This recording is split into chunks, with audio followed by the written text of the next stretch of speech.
Well, hello everyone, and welcome back to another episode of the Cliff Ravenscraft Show, a podcast devoted to helping you take your message, your business, and your life to the next level. This, my friends, is episode number 493, and I am your host, Cliff Ravenscraft, the podcast answer man.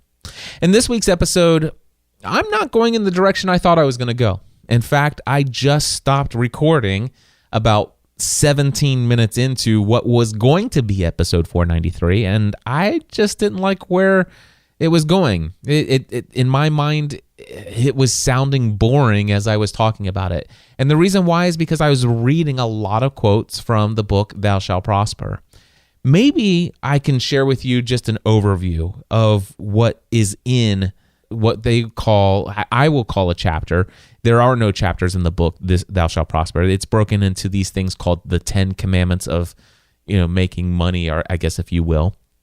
But in episode 491, I talked about the idea that many of us feel this sense of shame, and we shouldn't. I propose that we should not feel any shame at all in the idea of receiving money for the services that we provide. And so many of you resonated with that and said, hey, I would love to hear you talk more about money and wealth and the mindset behind it. And so in last week's episode 492, I shared some of my own Christian upbringing and the messaging I got from that, and also shared with you the very first piece of content that helped me understand that wealth is not a limited resource. Those are in the previous two episodes to this one. And I thought episode 493, I would read to you a lot of quotes from this book. But again, it wasn't sounding all that great. So let me just give you an overview of what's in this first chapter of Thou Shalt Prosper, this first commandment, if you will. And the first commandment is simply believe in the dignity and morality of business. And the problem, and I talked about this last week a little bit from my own Christian upbringing, was that the idea of pursuing more than what we need to survive, there was a lot in my programming, upbringing, my exposure to a lot of Christian messaging that stated that maybe not only is the pursuit of wealth and money and having more than what you need to survive, is not only is it bad, but it may even call into question your faith in God. I mean, that's how strong that message was for me. Now, in the book, Thou Shalt Prosper, this first commandment chapter section, or whatever you want to call it, the idea here is that he states that it's not just the evangelical Christian upbringing that I have, but society and culture altogether, the sources of education, some of the things that we're taught in college and universities, they're not very happy about the way they feel about businessmen and the pursuit of wealth and profit as a business person. He also talks about and gives many examples of the media, movies, television, and how they're portraying business people as villains, if you will. So, and he gives lots of examples of that. And there's this one study that said that by the age of 18, the average TV viewer has seen businessmen attempt more than 10,000 murders and countless other lesser offenses, all in the name of greed. So if you just, as of today, if you're 18 years old today or older, you've seen at least 10,000 murders and countless other offenses in the name of greed committed on television by business people. That is what our culture is teaching. The interesting thing he says here is that our culture today will tell you that the pursuit of money and profit and wealth is bad. But he says that the interesting thing is that if you do anything for the pursuit of sexual pleasure, it's not only not considered immoral, but it's romanticized. And an example he gave was People magazine in 1996 had a cover story called The Greatest Love Stories of the Century. And he explains that more than half of the couples that were lauded as this romantic tale were actually couples that were having relationships outside of their marriages, that wives and husbands were completely distraught, children broken up from their families, and yet obviously in the Christian and even the Jewish background, the idea of of breaking the marital vows and having sex with someone outside of marriage, that's not necessarily a very moral thing for those who hold marriage in high esteem. And yet our culture today, it romanticizes that. You look at our movies today, look at all of our media today, how much of it is, it celebrates sexual relationships everywhere. Yet, and here's the messaging. He said the message here is that our culture is broadcasting, if you cause unbearable pain to others while in pursuit of your sexual pleasure, you will find understanding and sympathy. However, if you are a business person causing even the slightest tinge of discomfort to others while in pursuit of profit or wealth, you are immediately and unconditionally condemned as immoral. Our culture today will tell you that if you're a business person and you cause even the slightest bit of discomfort to anyone, you're an immoral person.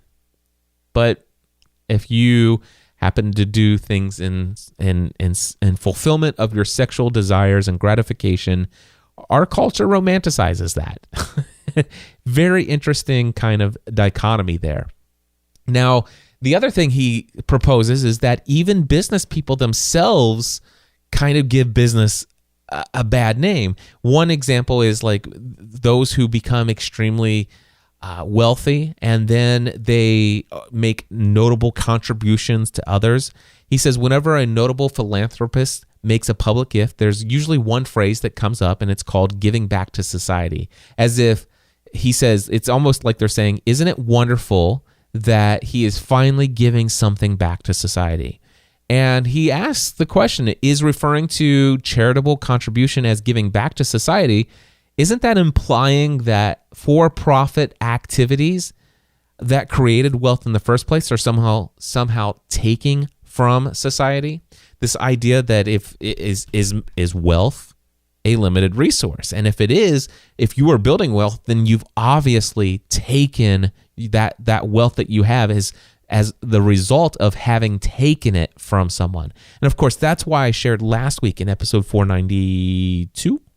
Where I talked about wealth being something that is an unlimited resource, that we can create wealth out of nothing, and that when there is an exchange between two parties that have both agreed that this is a valuable exchange, that both people walk away wealthier. And if you haven't listened to last week's episode, I encourage you to listen to that.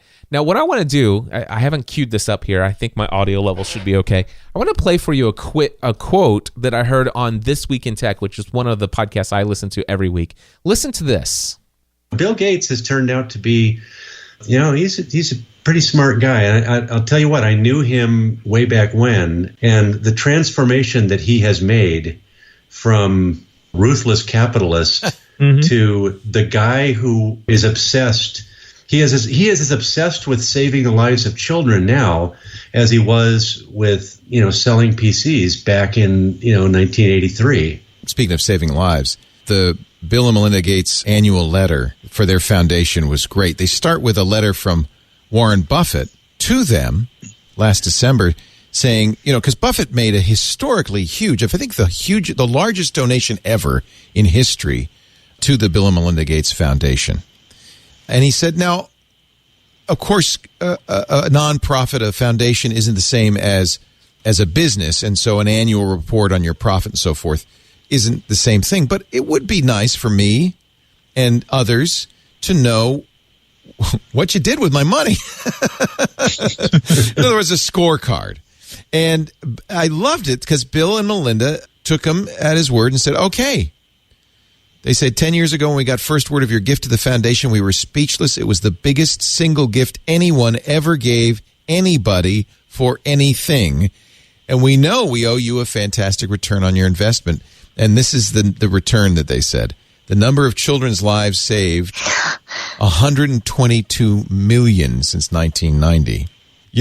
Wow. And they explain where this number comes from. The number of childhood deaths since 1990, kids under 5 has been cut in half, in great part because of inoculations that the Gates Foundation has provided worldwide, reducing childhood mortality, education, nutrition. They say the best deal is vaccinations. Global vaccination coverage is at its highest that it's ever been. And a lot of this comes from that money that Warren Buffett and Bill and others gave to the foundation. Okay, so that's the quote.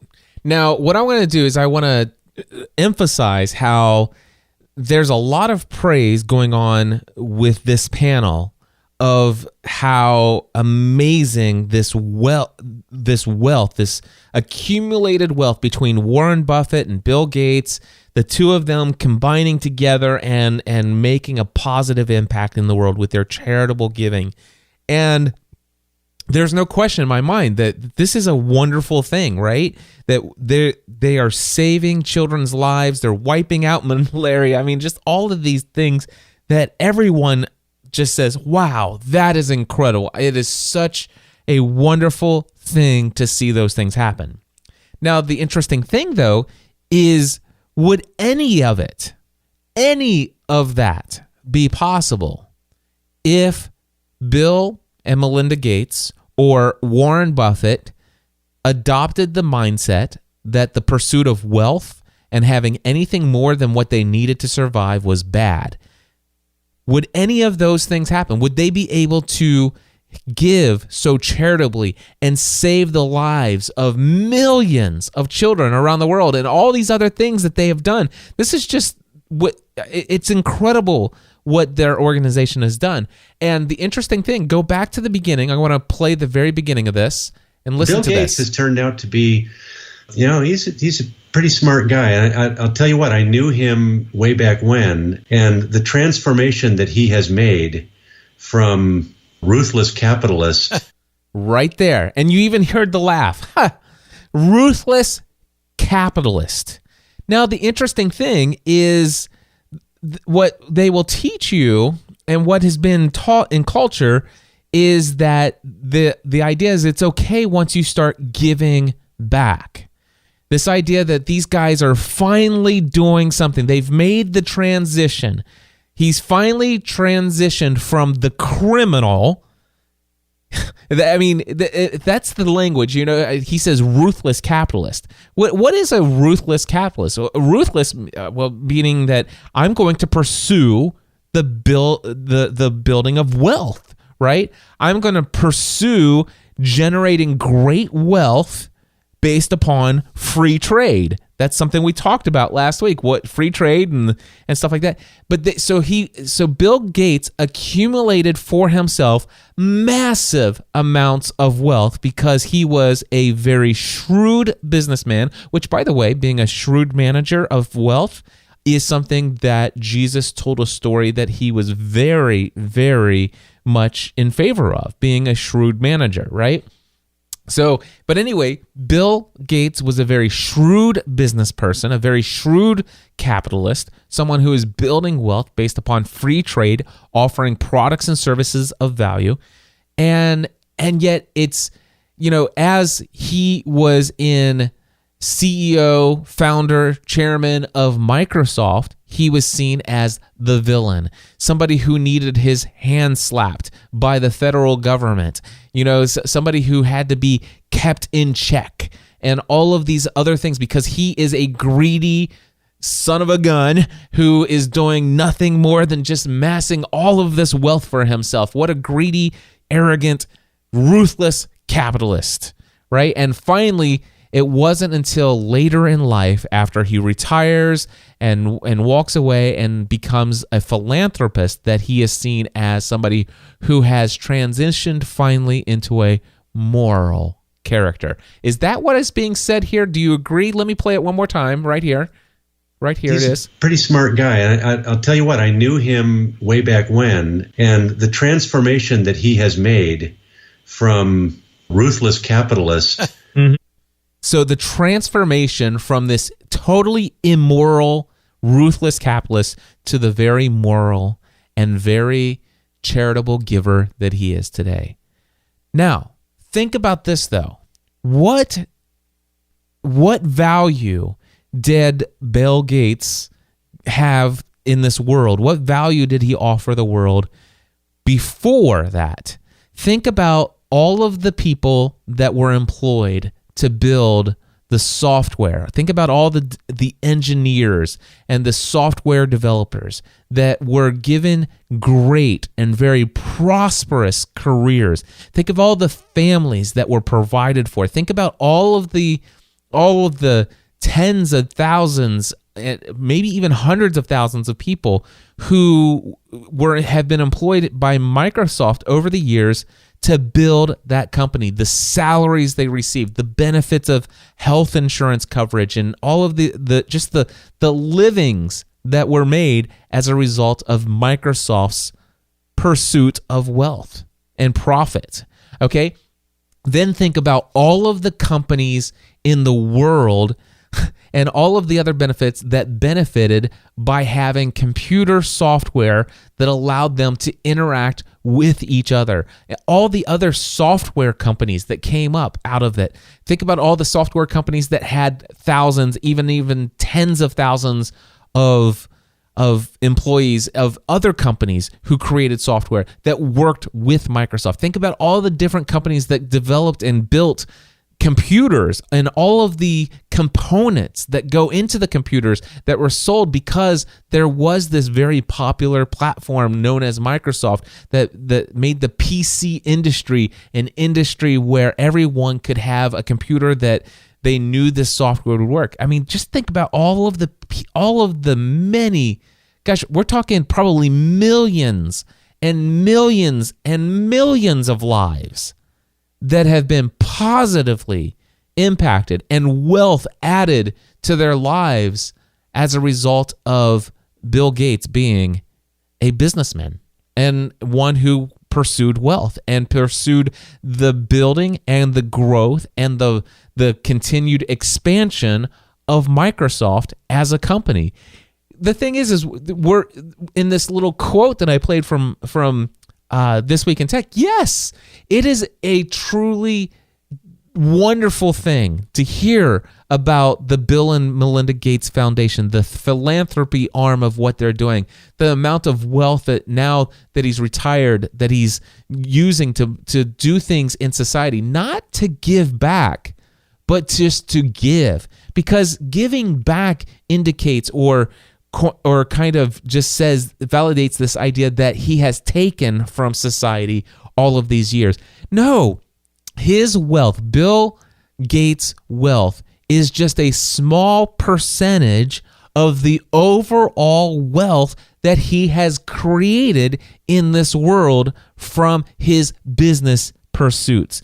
And that wealth has been accumulated. And sure, Bill Gates probably has multiple houses. He has some things and some physical pleasures and possessions and things of that nature. He has some of those things that people will think, well, what's he going to, why does he need all of that?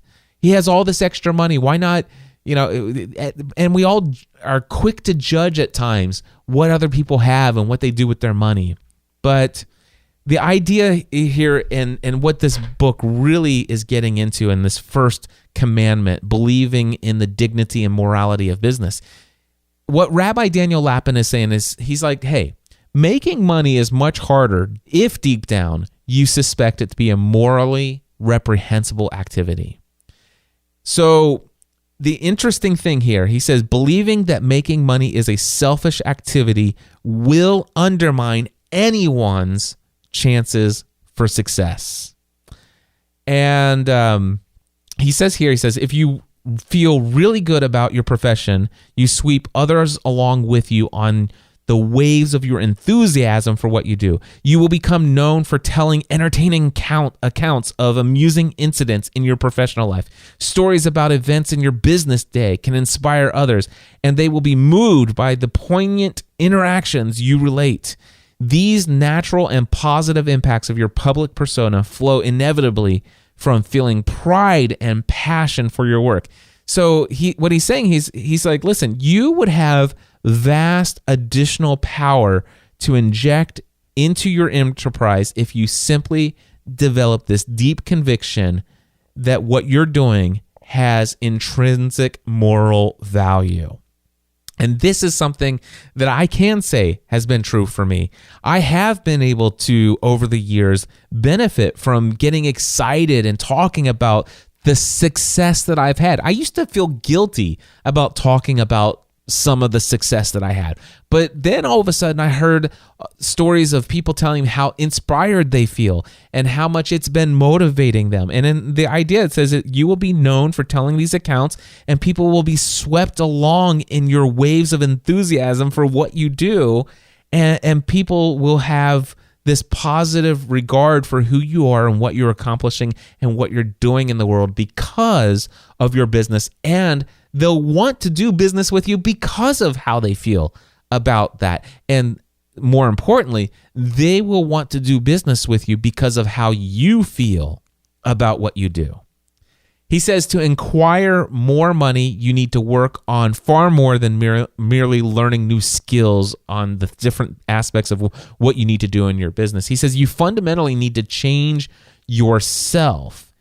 Now, what he's talking about is that you need to change how you feel about money, about how you feel about charging others for what you do, and about how you feel about becoming wealthy in the process.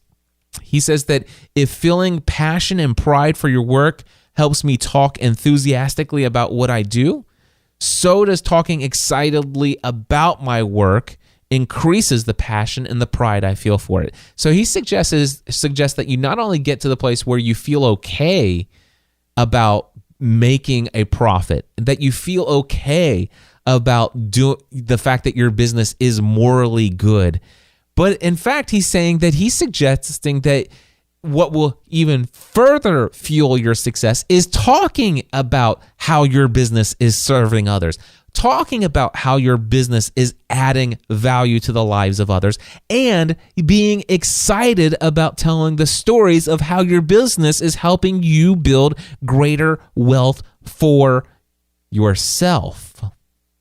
And then my question is, but what if the people that I surround myself get tired of me talking so much about what I do and how much I love my business and how much it's helping me and helping others? Well, that's where it's important for us to be intentional about the people who we circle ourselves with, who are our friends that we are interacting with. Now, here are some quotes that I have come up with over the years. First of all, the one that I always refer to, there's this guy named Jim Rohn, and he says, you're the average of the 5 people you spend the most time with. Now, for me, what that means is it's necessary for us at times to change the people that we surround ourselves with if we want to have financial success. And so I intentionally do life with and interact most with people who are very much okay with the idea of pursuing wealth. I surround myself with people who are financially motivated, who are seeking great profit, and are doing so with fervor and excitement and joy. And I surround myself, I intentionally do life with people who believe that it's moral for us, that believes that it's actually us interacting with the world, providing value. The services that we offer are having a powerful and positive impact, and that anybody who buys a product or a service that we offer, that they are getting more value from it. They benefit from it at least as much, and hopefully even more than the value that we receive in money in exchange for what we've given them. That we can add, that they will have even a greater return on their investment. Those are the kinds of people I have intentionally chose to do life with. And I call this the people that I think of when I think of this, the people that I've intentionally done life with. Since October 2010, I have created a mastermind group. Today it's called the Green Room Mastermind.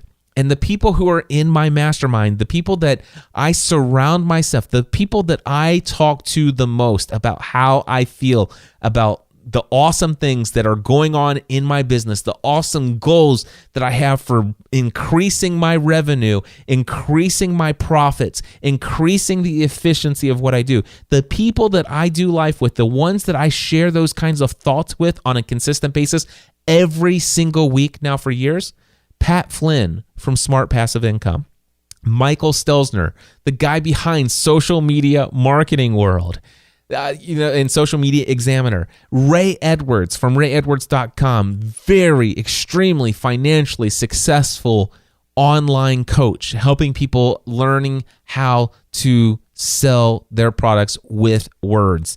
Mark Mason, who helps people understand affiliate marketing like nobody else over at Late Night Internet Marketing, and Leslie Samuel, who is having his own mindset and mental breakthroughs on money and profitability. It's been an exciting journey to see him come along and how his life has changed as a result of his understanding of money and wealth and the pursuit of it. This is something that Leslie has been struggling with for the last couple of years. And I'm not just sharing something that I shouldn't be sharing with you publicly. Leslie's been talking about this publicly in his online live streams, his podcast. He's reading the book, Thou Shalt Prosper. I think he's actually going through it a second time now. And it's been exciting to see how he's been influenced by intentionally being a part of this mastermind himself. So some exciting things are happening when you intentionally do life with other people who believe just as strongly, or sometimes even, maybe they believe even more strongly than you, that business is something of great dignity and that it is a moral pursuit. All right? Here are just a few more quotes from the book, and these are the only quotes that I'm going to read to you. It says here, to really succeed in whatever is the business of your choice, you have to come to understand and utterly absorb into your being the fundamentally true idea that your activities in business are virtuous and moral, provided, of course, that you conduct your business affairs honestly and honorably. Absorb this lesson into your heart and into your soul, and you will have overcome a major hurdle on your road to financial achievement. You must respect the dignity and morality of business. You must see the activity of making money itself as good, regardless of whether you use the money you earn for a good purpose. People at my training seminars often respond when I ask them why they want to make money by telling me that they will be able to do good by giving a lot of money to charity. We must all understand that in a free, transparent, and honest marketplace, you cannot make the money in the first place without benefiting other people. If you subsequently choose to give money away, that is fine, but it is not the justification for making money. The rule is that people seldom excel at any occupation that deep down they consider unworthy. And even if they are neutral about the morality of business, that neutrality is a weak reed on which to build success. You can easily imagine what an enormous competitive advantage is acquired by the business professional who really believes with every microscopic molecule of his or her being that doing business is one of the most moral and best things to do. If only you understood the extent to which your chosen profession is vilified by so many of those among whom you live, do you stand any chance at all of expunging the subtle self-hatred from your own soul. There is so much more in this book, Thou Shalt Prosper, and this first section called The First Commandment. But what he's talking about is the understanding that we need to believe in the dignity and the morality of business. And if you are struggling with that, even after all of the things that I've shared here, or if any of this is just starting to get you excited about thinking about business and charging money and for products and services, and the idea that it's okay for you to take the money that you've earned and use it to save up for your future retirement, to save up for emergency funds, and to even save up for maybe a couple extra fun vacations for you and your family, to do things for yourself, to reward yourself for things. If you are even like mildly entertained by the idea that there's something more for you in the understanding of money and having a mindset of pursuing wealth, I highly encourage you to check out the book, Thou Shalt Prosper. This, my friends, has been a total game changer for me over the years. And again, I've shared this many times with you. It's taken me a very long time to get through this book. I haven't even completed the book yet. This is like the 8th time I've gone through this first huge section. And finally, I believe now that I've shared my heart with the world about the things, how my mindset has changed over the years, how this makes me excited about what I've been able to accomplish in my business, and just how it's just influenced me. This first section, having consumed it so deeply that it's kept me so focused on the messaging and allowing it to permeate my programming deep inside my subconscious thought about how I feel about money. Now that I've finally shared it, now that and who knows, I may need to come back and remind myself again later, but now I'm excited to finally jump into some further sections in this book. And if there's some other stuff in there down the road as I get deeper into this book, I'll come here and share some of those exciting things with you as well. But definitely wanted to share that. And the exciting thing is that I've been very encouraged by the feedback from those of you who have said, hey, this really is touching on something that I've struggled with. I have always struggled with feeling shame for charging for things that I'm gifted at, the things that I love, and hopefully I will, after this episode, that if you don't already have a sincere mindset change about dignity and morality of building a business, I hope that this episode will be a catalyst for changing your mind about those things. Well, my friends, as I'm recording this, I'm getting ready to head out to San Diego, California for Social Media Marketing World, where I will be networking with several thousand people. I'm super excited to talk this week. I'm going to be doing a session called Everything You Need to Know to Start Your Podcast. And of course, I've got it's a brand new talk I haven't done before. It's going to be a combination of 2 different talks that I've done in the past and one of the tutorials that I've created over the years. And I'm going to put it together in one session that I believe is really going to be extremely beneficial to anybody in that audience who is thinking about launching a podcast. And I believe it might even be beneficial to some people out there who have started one and may not be as clued in as they think they are about how podcasting works, what's so exciting about it. And I'm hoping that I'll have plenty of time for Q&A as well. And then, of course, I will be on another session, and it's something about how to get beyond your first 100 episodes. It's basically, I guess the idea is, where do you come up with so much content that you can do 100 episodes? It's going to be led by Mark Mason. I know it's going to be wonderful. I can't wait to hang out there. I get to hang out. Every single member of my Green Room Mastermind is going to be in San Diego, and one of the things that I'm looking forward to is having dinner together, all 5 of us in one place, because we normally meet virtually online every week to do our phone call for the Green Room, but getting all 5 of us together face-to-face is always, it's something to look forward to, and I'm looking forward to that as well. Anyway, for those of you who, actually, I'm releasing this on Friday, so by the time this goes out, I will already have finished up at Social Media Marketing World. I think it's the final day of Social Media Marketing World, and I'll be flying home on Saturday. So by the time you're listening to this, if you were there, hopefully we got to hang out. Hopefully we got to see each other in the hallways. I definitely plan on doing that, making myself as openly available as I possibly can. And I'm just looking forward to it. So if you are hearing my voice and we had the opportunity to interact with one another, I'm so glad that we did. In advance, I'm very thankful for that. But I definitely wanted to record this episode before heading out to Social Media Marketing World. So this will be released while I'm away. And I look forward to coming back next week and maybe sharing with you some insights and some kind of inspiration that I got from the event. Maybe some interactions with some of you. Maybe some things that you guys had shared. Maybe tell you a story or two. Who knows? We'll be back again next week. Hey, before I let you go, though, I do want to say that my next session of Podcasting A to Z is coming up very soon. Monday, May 1st, we'll be here before we know it.